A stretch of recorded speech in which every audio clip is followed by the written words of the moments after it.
Vamos a otros temas. Después de que el PRD perdió su registro debido a que no alcanzó el 3% de los votos en alguna de las 3 elecciones nacionales, hoy se da a conocer que también perdieron un patrimonio, escúchelo bien, de más de 200 millones de pesos en bienes inmuebles. Está aquí con nosotros Saúl Hernández.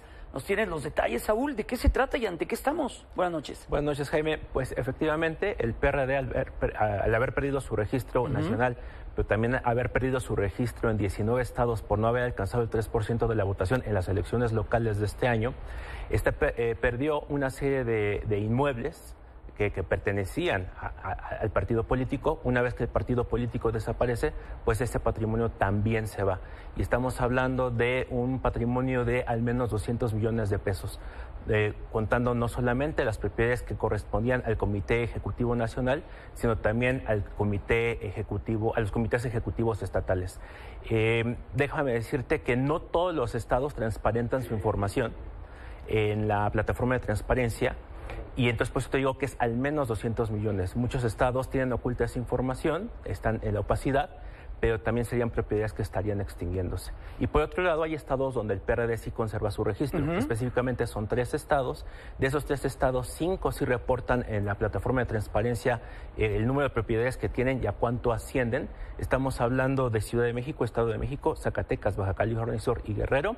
Entre esos 5 estados juntan un patrimonio de 34 inmuebles que suman 64 millones de pesos, que sería lo que al menos el PRD sí se quedaría todavía en tanto siga conservando el registro. Pero el PRD sigue teniendo una figura jurídica para poder tener ese patrimonio. A nivel nacional no, pero a nivel local, en esos 3 estados donde sí alcanzó el 3% mínimo, en cualquiera de las 3 elecciones, gobernador, donde hubo elecciones para gobernador, presidencias municipales o diputaciones locales, en esos 3 estados todavía puede conservar un registro local.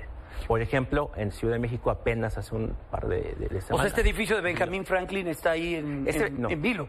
El edificio de Benjamín Franklin es un edificio que pertenecía al Comité Directivo Nacional. Como el partido perdió su registro nacional, ese edificio se pierde. Ah, mira, ese es icónico aquí en la capital del país. Así es. ¿Y qué es lo que viene entonces? ¿De qué manera se puede gestionar todo esto, Saúl? Bueno, en los estados donde perdió el registro, lo que procede, de acuerdo a la ley, es que un interventor entre a hacerse cargo de todos los recursos y bienes muebles e inmuebles del partido.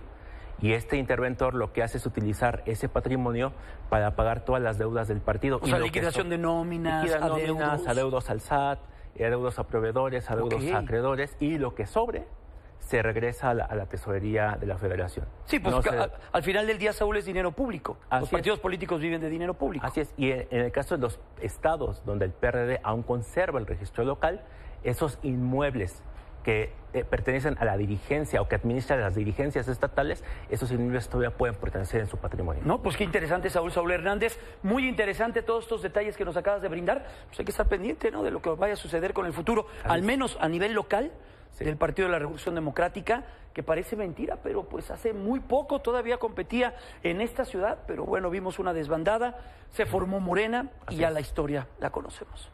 Así es. Saúl, gracias. Gracias a ti. Que estés muy bien, muy buenas noches. Igualmente, buenas noches. Gracias.